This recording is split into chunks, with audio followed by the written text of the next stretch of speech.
in view of common, and you can't, lots of young people have said they work in tech unless you become a digital nomad. Self in the foot, yeah. And not only Brexit itself, but the fact that it's about tribal politics, really. So the fact that the current MP has been there for 32 years is all about the party, the Conservative Party, and the fact they've been able to concentrate their support here for all that time.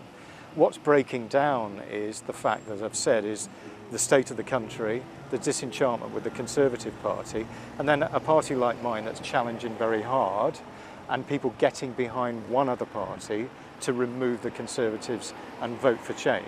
That's really what's going on here.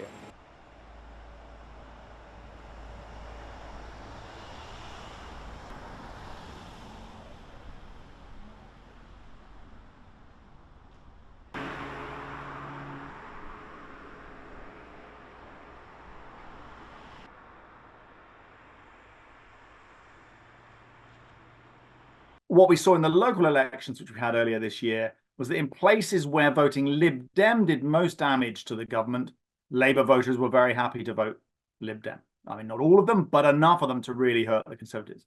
In places where voting Labour was what you needed to do to hurt the Conservatives, Lib Dem voters were quite happy to vote Labour.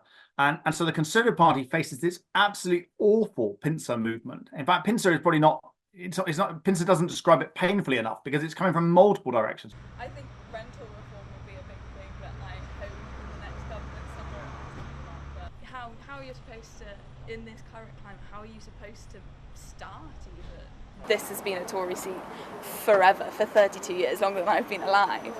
And so this is actually quite an exciting election for me because this is the first time that actually Lib Dems might win and actually my vote might count towards something. Because in the past I've felt that way. Even though I have voted, I felt like my vote isn't important because it's always going to be Tory. So I am quite excited about this election. I'm excited at the prospect of someone new. I mean, I think 32 years in any job is too long.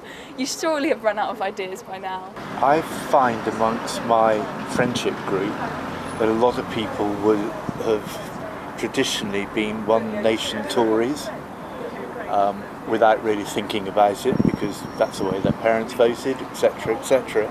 But actually the Tory party has moved so far to one extreme that they now feel it doesn't represent them, their interests or their children's interests, and therefore I won't be at all surprised if a lot of them don't vote or might just hold their nose and vote Lib Dem.